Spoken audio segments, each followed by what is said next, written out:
രാഹുൽ മാങ്കൂട്ടത്തിലിന് ഇന്ന് വളരെ പ്രധാനപ്പെട്ട ദിവസമാണ്.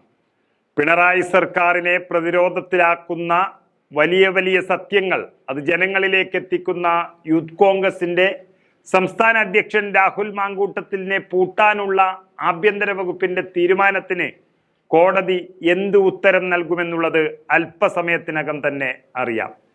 രാഹുലിന്റെ ജാമ്യാപേക്ഷ ഇന്ന് പരിഗണിക്കുകയാണ്. നേരത്തെ 2 കേസുകളിൽ ജാമ്യം ലഭിച്ചിരുന്നു.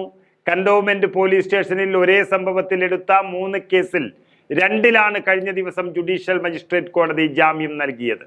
ഇന്ന് പ്രതിപക്ഷ നേതാവ് VD സതീശൻ അടക്കമുള്ളവർ പ്രതിയായ 3ാമത്തെ കേസിലെ ജാമ്യ ഹർജിയാണ് പ്രിൻസിപ്പൽ സെഷൻസ് കോടതി പരിഗണിക്കുന്നത്.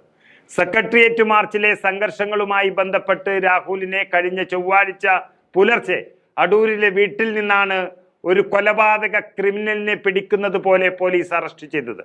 എല്ലാവർക്കും അറിയുന്നത് പോലെ എല്ലാ കേസുകളിലും മനഃപൂർവ്വം ജാമ്യമില്ലാ വകുപ്പുകളാണ് അദ്ദേഹത്തിനെതിരെ ചുമത്തിയിട്ടുള്ളത് എന്ന് രാഹുലിന്റെ അഭിഭാഷകൻ മൃദുൽ ജോൺ മാത്യു വ്യക്തമാക്കിയിട്ടുണ്ട്. ഇതിനു പുറമെ DGP ഓഫീസ് മാർച്ചിലെ സംഘർഷവുമായി ബന്ധപ്പെട്ട് രാഹുലിനെതിരെ ചീഫ് ജുഡീഷ്യൽ മജിസ്ട്രേറ്റ് കോടതിയിൽ ഇന്നലെ ഒരു പ്രൊഡക്ഷൻ വാറന്റ് ഹർജിയും മ്യൂസിയം പോലീസ് നൽകിയിട്ടുണ്ട്. അതും ഇന്ന് പരിഗണിക്കുകയാണ്. എല്ലാം കൊണ്ട് രാഹുൽ ഇന്ന് വളരെ നിർണായകമാണ്.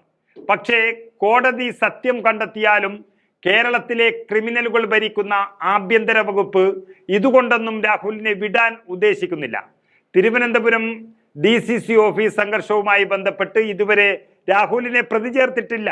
പിങ്ക് പോലീസുകാരുടെ പരാതി എഴുതി വാങ്ങി പ്രതിയാക്കാനാണ് ഉന്നത നിർദ്ദേശമെന്നാണ് അറിയുന്നത്.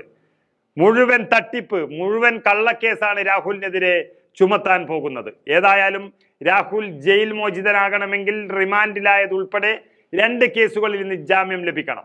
ഡിസംബർ 20 നടന്ന സെക്രട്ടേറിയറ്റ് മാർച്ച് സംഘർഷത്തിലെ പ്രധാന കേസിൽ റിമാൻഡിലായി ജയിലിൽ കഴിയുകയാണ് ഇപ്പോൾ രാഹുൽ. ഈ മാർച്ചിൽ പോലീസ് ഉദ്യോഗസ്ഥന്റെ കൈ ഒടിഞ്ഞതിനും 2 പോലീസ് വാഹനങ്ങൾ തകർത്തതിനും വെവ്വേറെ കേസെടുത്തുകൊണ്ടാണ് ഒരേ സംഭവത്തിൽ 3 കേസാകാൻ കാരണം.